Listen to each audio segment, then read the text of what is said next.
What's up, everybody? Welcome to a Saturday morning edition of The Squeeze. I am your host, Tyler Conium. Apologies if I'm still sounding a little bit sick. It's almost out. We're almost back to normal.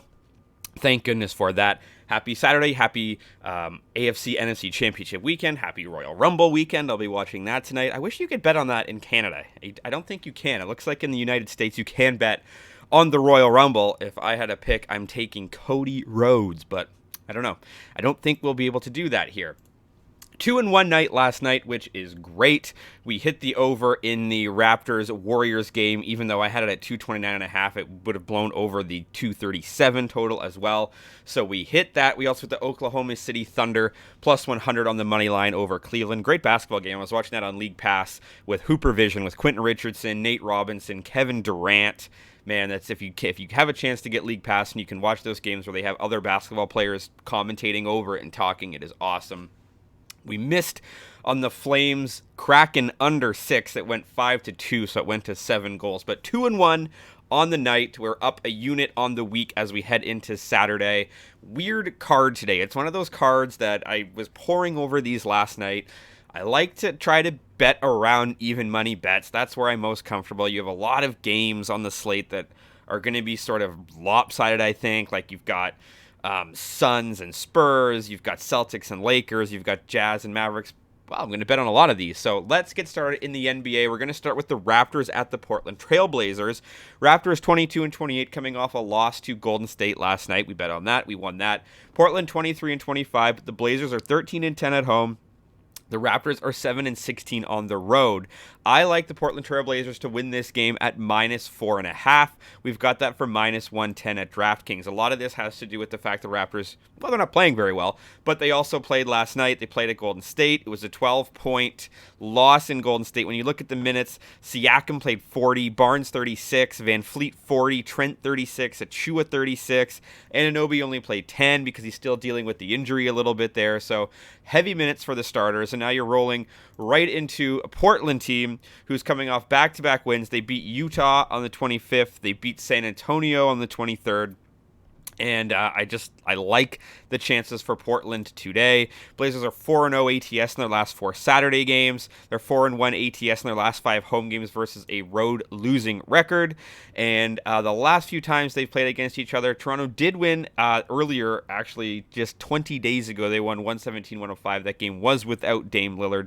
Previous to that, Portland 114-105. Portland 118-113. Portland 122-117. Portland 112-111, Portland 101-99. You have to go back to the championship season, the last time the Raptors beat the Blazers previous to January. So I'm going to take the Portland Trailblazers -4.5 for -110 at DraftKings. And then I mentioned there's a lot of mismatches, so let's combine a couple and do a little bit of a parlay, starting with the Mavericks and the Utah Jazz. I'm taking the Utah Jazz on the money line here. It's -300.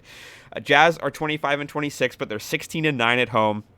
Dallas is 26-24, but they're 9-15 on the road, and they will be without Luka Doncic tonight. He's not playing. He's out with an ankle injury. They're also without Christian Wood. So who else do the Dallas Mavericks have exactly? They're 0-7 ATS in their last 7 games following an ATS win. They're 6-21-1 in their last. That's ATS in their last 28 games following an ATS win. Jazz are 5-0 ATS in their last 5 games following a loss, and they're also obviously 4-0 following a loss as well. Mavericks are 5-0 ATS in their last 5 meetings, but they're without Luka Doncic. I like the Utah Jazz to get it done here. And I like them to get it done on the money line. They've been a good home team, and I like for that to continue. We're going to parlay that with the Phoenix Suns, who are on the road in San Antonio, and one of the worst teams in the league. The Spurs at 14-35. They're only 9-17 at home. I like the Phoenix Suns in this one here. Devin Booker obviously is not playing, but they've still got Chris Paul. They've still got DeAndre Ayton. The Spurs are dealing with a litany of injuries as well. Richardson, Langford, Sokin, Vassell, they are all out. Suns are 5-1 ATS in their last 6 Saturday games, 4-1 ATS in their last 5 overall. They're actually playing fairly well without Booker recently. Spurs are 1-5 ATS in their last 6 following a loss, 1-5 ATS in their last 6 following 100 points or more. After allowing 100 points or more. And I don't even care about the spread, which is 6.5. I just like the money line. So I've got the Phoenix Suns and the Utah Jazz for a money line parlay. That's -114 at DraftKings. Not paying the juice, just going to lay one flat unit. And our last bet of today is in the NHL, the Philadelphia Flyers and the Winnipeg Jets. This number is set at 6, and I like the under. It's juiced to plus 100, so it's even money, which I like.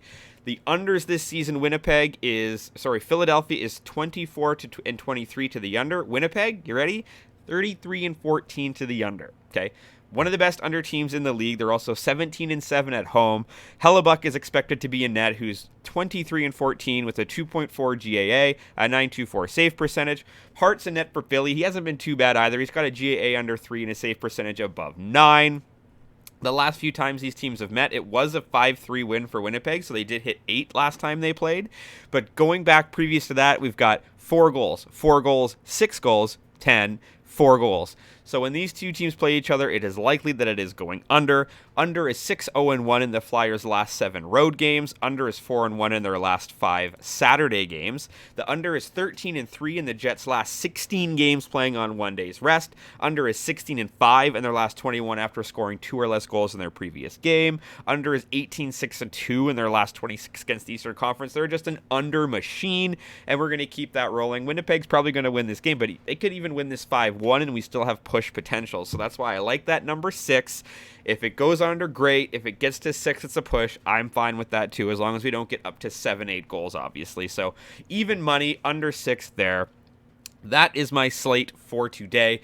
Running that back, I like the Portland Trailblazers -4.5 for -110 at DraftKings. Utah Jazz and Phoenix Suns on a moneyline parlay. That's -114 at DraftKings. And I like Philadelphia and Winnipeg to go under 6 for +100 at Bet365. As always, drop a comment if you're fading or following. You can follow me on Twitter at Tyler Conium for more picks and props throughout the day. Audio versions available on Spotify and Apple Podcasts. Don't know if I'm going to be betting on the AFC and NFC Championship games. The lines are just razor sharp for the NFL right now, and you might as well just flip a coin, and maybe we will do that. Maybe I'll change my mind in the morning because it's hard to stay away, and it's sort of the last good weekend to bet football without it just being a sort of a fun prop fest, which is what the Super Bowl is. It's a little bit more fun than it is actual betting. We will see. Either way, enjoy the Royal Rumble if you're watching. Enjoy all the sports today. There's a ton of it. Let's talk about it. Have a good Saturday.